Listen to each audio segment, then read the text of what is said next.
24 जानेवारी 2026चा तो दिवस होता. साधारणतः रात्रीचे 7 वाजलेले असतील. 21 वर्षाचा तरुण 38 वर्षीय महिलेच्या घरामध्ये होता. घरामध्येच नाही तर तिच्या बेडवरती तिच्यासोबत झोपलेला होता. आता या दोघांमध्ये प्रेम होतं असं पण म्हणू शकत नाही आपण, कारण एवढा एज गॅप. यांच्यामध्ये प्रेम नसतं तर असती ती फक्त हवस आणि स्वतःची इच्छा पूर्ण करणे. आता हा तरुण त्या महिलेसोबत करत होता. पण काही वेळानंतर तो झडून गेला. त्यावेळेला ती महिला म्हणते की बास आता काय आहे माहिती आहे का, यातून आपल्याला काहीच निष्कर्ष निघाना. आपल्या दोघाचा पण फायदा होईना. तू पण तुझी पूर्ण इच्छा पूर्ण करू शकत नाही आणि माझी तर इच्छा अधुरीच राहिली. मला तर वाटलं होतं की तू अर्धा तास करशील, तू तरुण आहे, पण तू तर बिनकामी निघाला. ती महिला म्हणली की आता आपण दोघांनी वेगळं होणं हेच बरोबर आहे. तू आता इथून पुढे येऊ नको. त्यावेळेला त्या तरुणाच्या हे मनात बसलं आणि तो म्हटला की तू 5 मिनटं थांब. तो उठला, तिथून कापडं घातली आणि शेजारी असलेल्या एका मेडिकलमध्ये गेला आणि पॉवरच्या 2 गोळ्या घेऊन आला. जशा त्याने 2 गोळ्या आणल्या, 2 गोळ्या खाल्ल्या आणि त्या रूममध्ये दरवाजा बंद करून आत करू लागला त्या महिलेसोबत. त्याच्यानंतर त्या गोळ्यांची नशा त्याच्या डोक्यावरती, त्याच्या शरीरावरती अशा प्रकारे काही भिनली. त्याच्यानंतर त्या महिलेसोबत अशी विचित्र घटना घडली. याच्याबद्दलच मी तुम्हाला व्हिडिओमध्ये सांगणार आहे. तुमच्या मनामध्ये प्रश्न पडला असेल की नेमकं काय घडलं, ते सांगतो, पण त्याच्या आधी आपल्या चॅनलला सबस्क्राईब नक्की करा. नमस्कार मित्रांनो, या घटनेची सुरुवात 2022 पासून होते. 2022मध्ये अजय नावाचा 12वीमध्ये शिकत असलेला पोरगा, तो रोजच्याप्रमाणे आपल्या शाळेला जात होता. त्यावेळेला एक महिला कायम शिडीवर बसलेली असायची. या महिलेचं घर मेन रस्त्याला लगतच होतं. पुढून सिमेंटचा रस्ता होता. तिच्या घरापासून गटारी वाहणारी एक नाली आणि त्याच्यावरती तिच्या 3-4 शेड्या घराच्या. त्याच्यावरती पायरीवरती बसून नेमकं हा पोरगा चालला, अजय चालला, त्याच्याकडे बघत बसलेली असायची एकटक. सुनीता नावाची 38 वर्षाची महिला. त्यावेळेला तिचं वय 35 वर्ष होतं. हा अजय तिच्याकडे बघायचा आणि आपला रोज चालत जायचा. काही दिवस असं घडत असल्यानंतर या अजयचे मित्र एकदम, म्हणजे आता तुम्हाला माहितीच आहे मित्र म्हणजे कसे असतात, ते म्हणायचे की अरे काहीतरी प्रॉब्लेम आहे, ही महिला आपल्याच ग्रुपकडे कोणाकडे बघती, पण आता बघती कोणाकडे हे समजेना. सगळ्या पोरांनी प्लॅन केला आणि म्हणले की अजयला आपण यामध्ये फसवू. सगळी म्हणायला लागली पोरं, अरे अजय तुझ्याकडेच बघती, तू बघ ना एकदा तिची नजर, ती तुला वरून खालीपर्यंत बघते, मला तर वाटतंय तिला तुझा हवा आहे लॉलीपॉप. आता हे ऐकल्यानंतर अजय थोडा बहारावून जातो की म्हणतो कसं काय होऊ शकतं, मला का बघू शकते, काय कारण काय. त्यावेळेला त्याचे मित्र त्याला हजारो कारणं सांगायला लागतात. म्हणतात की वयस्कर महिलांना त्यांचा पती जास्त वेळ नाही करू शकत, त्यांच्या पतीकडून भागत नाही, हिचं पण भागत नसेल तिच्या पतीकडून, त्यामुळे ही तरुण पोराच्या शोधात आहे. जर तू बघ मेळ लागत असेल तर मेळ लाव. आता हे सगळं ऐकल्यानंतर अजय थोडा विचारात पडतो आणि हा पण इकडून ट्राय करायला लागतो, कसं काय आपली लाईन जुळेल आणि लाईन जुळल्यानंतर कसं काय आपल्याला भेटेल. आता थोडे दिवस नजरेला नजर भिडत होती. एक दिवशी ही महिला सुनीता अजयच्या ग्रुपला थांबवते आणि त्यातल्या एका पोराला म्हणते की हे घे पैसे आणि मला दुधाचं एक पॅकेट आणून दे आणि चहा करायचा आहे, चहा पण प्यायला या तुम्ही. आता हे सगळं ऐकल्यानंतर हे पोरं त्या गोष्टीचं लक्ष घेतात.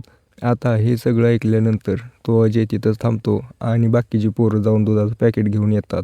तोपर्यंत ही महिला अजयला तिच्या घरामध्ये घेऊन गेलेली असती. त्या ठिकाणी पाकीट दिले की चहा बनवते आणि म्हणते तुम्ही पण चहा पिऊन जावा पोरांनो. आता ते चहा पितात आणि तिथून निघायला लागतात. अजयचे मित्र त्याला विचारतात की काय झालं सांग ना, नेमकं तुला कशापायी घेऊन गेली होती. अजय थोडा लाजतो आणि म्हणतो पुन्हा कधीतरी सांगू, काय नाही घडलं.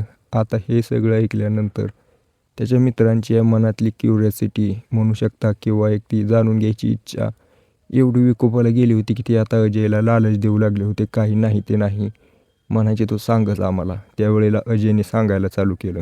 तर विषय असा झाला होता की ज्या वेळेला हे तिकडं दुधाचं पॅकेट आणायला गेले होते, थोडं दुकान दूरवरती होतं, 5-10 मिनटं लागणार होते. त्यावेळेला या महिलेने अजयला, त्यावेळेला ही सुनीता अजयला म्हणते की एवढी वेळ कुठं थांबतो, ये आमच्या इथं सोप्यावरती बस, AC चालू आहे, गार वार आहे, एवढं ऊन पडले बाहेर कुठं थांबणार आहे. आता अजय ऐकतो तिचं, तिच्या घरामध्ये जाऊन बसतो सोप्यावरती. त्यावेळेला ती महिला तोंड धुते, केस धुवून बाहेर येते. आता केस ओले झालेले, त्या केसावरून खाली वाहत आलेलं पाणी तिच्या ब्लाऊजमध्ये शिरलेलं. ते पूर्ण शरीर तिचं पातळ ब्लाऊज घातलेला. तिचं आतलं पूर्ण प्रदर्शन होत होतं शरीराचं. तिची ती कंबर, तिची ती काया आणि तिने असं काही प्रदर्शन केलं होतं की पूर्ण शरीराची तिच्या पूर्ण शरीराचं दर्शन व्हावं अजयला. आता हे सगळं बघून अजय तिच्या शरीराकडेच बघत राहिला. ज्यावेळेला महिलेनं बघितलं की अजय आता तिच्या जाळ्यामध्ये पूर्णपणे आलाय, त्यावेळेला तिने अजयला म्हणली की तू कुठं राहतो, काय करतो. त्याने पूर्ण बातमी सांगितली. त्यावेळेला अजयने पूर्ण गोष्ट तिला सांगून टाकली. नंतर ती महिला काय म्हणते की माझा जो पती आहे, कामावरती जातो, काम करतो, कष्ट करतो, पैसा कमवतो, पण एका महिलेला जे पाहिजे ते देऊ शकत नाही. तू जर देत असशील, तू पण मजा करशील, मी पण मजा करशील आणि माझं तुझ्यावरती खूप प्रेम आहे. आता ज्या वेळेला अजय हे ऐकतो त्यावेळेला आनंदी तर होतो, पण जोपर्यंत उत्तर देणार तोपर्यंत त्याचे मित्र आले होते. त्यामुळे तो अजय तिथून निघून जातो. पण जाता जाता तिला म्हणतो की मी फोन करतो नंतर. तिचा नंबर घेऊन आलेला होता हा अजय. आता हे गेले. नंतर शाळा वगैरे झाली आणि घरी येऊन थांबले संध्याकाळी. अजयने त्या सुनीताला फोन केला. या दोघांमध्ये बातचीत चालू झाली. जसं बातचीत होते, डायरेक्ट पॉईंट टू पॉईंट. कधी येणार, कधी करणार, कधी होणार, कधी संतुष्ट करणार. आता या दोघांमध्ये बातचीत होत होती. बातचीत झाल्यानंतर या दोघांमध्ये काही दिवस बातचीत झाली. त्याच्यानंतर दोघांमध्ये ठरलं की आता करू आपण, कधी करायचं. एक तारीख ठरली, वार ठरली. काही दिवसानंतर अजय आणि त्या सुनीताने एका ठिकाणी भेटायचं ठरवलं. या महिलेने एक रूम बुक केली. या रूमवरती अजयला घेऊन गेली. त्या ठिकाणी दोघांनी मनसोक्तपणे संबंध बनवले. अजयचं पहिल्यांदा होतं, एवढं काय त्याने केलं नाही, पण मापामध्ये केलं, जे की त्या महिलेला थोडेफार प्रमाणात संतुष्ट करू शकेल. आता या सुनीताला या अजयच्या शरीराची गोडी लागली होती.